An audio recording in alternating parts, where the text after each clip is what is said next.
welcome to a new episode of Retina Chats. I'm Mohammed Ghunaim, and with me Dr. Mustafa Al-Manhali. Hello, everyone. Today, Dr. Mustafa will chat about his case. So tell us more about what you're doing here. So first, this is a case of a 67-year-old female that she's diabetic and pseudophakic and presented for an inferior rheumatogenic retinal detachment, and she went for a simple vitrectomy and gas, and she was stable for like 4 to 6 weeks. Then she presented with an inferior redetachment with a larger break and PVR membranes that was reoperated again, and at that time I added silicone. Okay. And she was stable for 1 month. Then she presented one more time for the third time with this appearance that we are going to see with a large inferior break under the silicone, causing this shortening of the retina, which in my opinion is a case of intrinsic retinal shortening and PVR. So I tended to do the operation under silicone, doing retinectomy under silicone.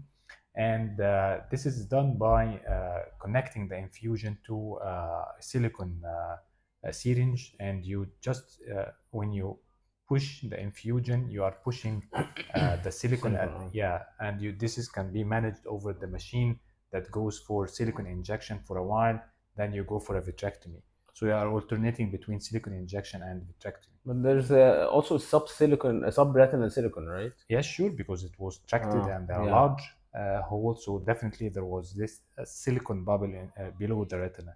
So the idea is to keep shaving all the fibrotic edge of the retina that causing this shortening until you reach a flat retina without any elevation or any shortening in the periphery. As we can see now, the retina is flat over the choroid, and just using the passive aspiration, using the flute needle and injecting more silicone to remove whatever subretinal fluid under this retina and making this retina flat and ensure there is no more shortening or more recurrences for this case.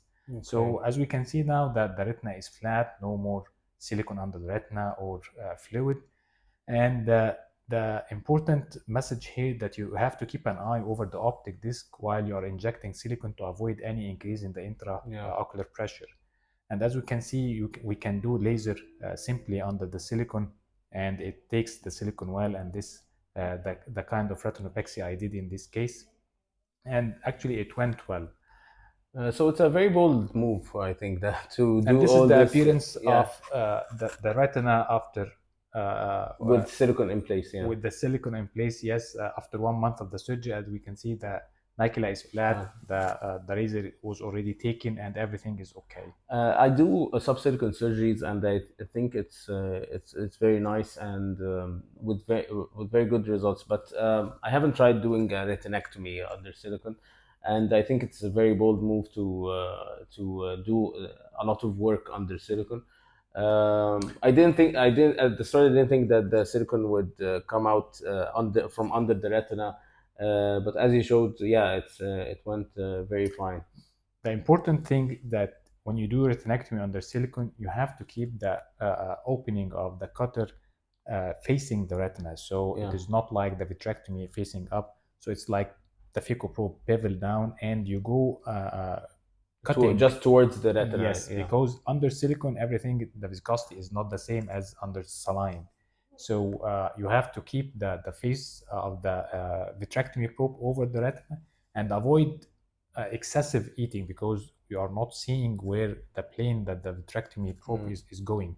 So you have to remove definitely all the fibrotic edges of the retina, and this can only be done while with the way I have just explained, that putting the cutter over the area that you are intended to remove, or the fibrotic area you intended to remove. It's a very nice technique. I believe success rates are higher with under silicone surgeries, because when you remove the silicone oil and then start your surgery from scratch, there's a lot of there's a lot of water infusion, more pigments and more RPE could yes, more turbulence, yeah, and the detachment will extend detaching The fovea. the fovea, yes, again, and you are ending up adding more PFCL, longer steps, removing the silicone, then PFCL, then This removing is the just my fibrotic. hypothesis or how I see it, that if you don't disturb the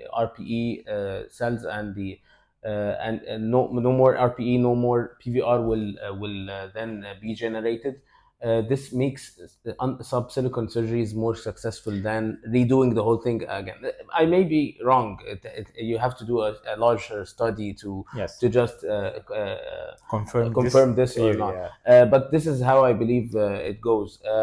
If you I usually do them if there is just minimal PVR, just small membranes that I just peel and then remove and then drain the subretinal fluid and add more silicone. Then it goes very well. I haven't done it in with the retinectomies, but after this video, I may do it and try my luck.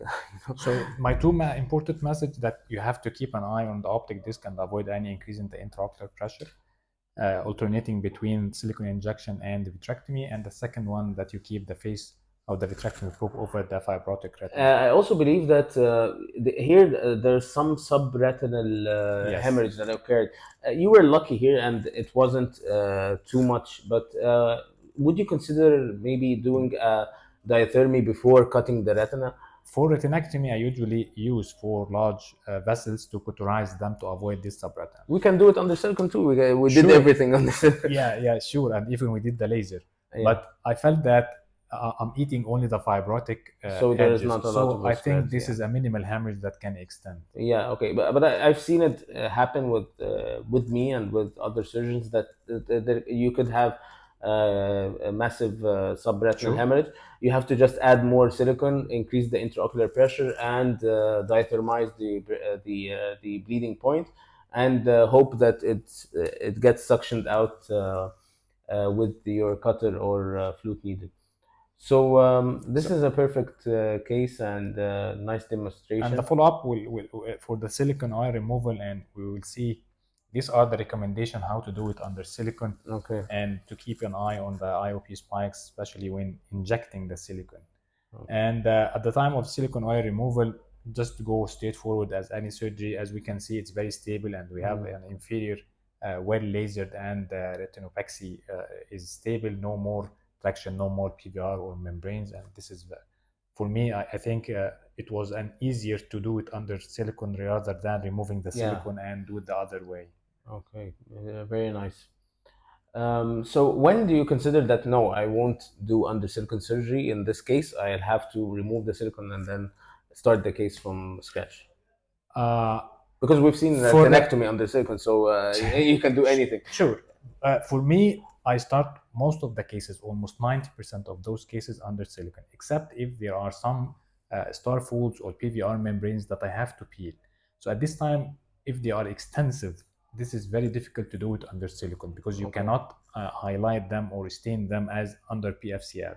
So if there are some star folds or that I want to avoid retinectomized all these area and I want to remove the membranes before, so I have to remove the silicone and keep the retina more flexible so I can So basically, when you want to stain, you will decide now that you'll remove the silicone. For me, one of the scenarios that if I have PVR membranes, yes, and the other one if the silicone under the retina bubble is large bubble and the tear is small. So if you have this large tear, the silicone will come out will easily. come, Yeah. If but there is a small tear and then subsilicone, it's very difficult. subretinal silicone, it's very Yeah, difficult. so at that time I have to remove the silicone and even put a PFCL bubble to massage under retinal silicone to come out from the small tear. Then I have to go for retinal detachment repair and then re-injection of the silicone. Okay, very nice. So this is the conclusion of our episode. Thank you very much for watching. Thank you. Thank you.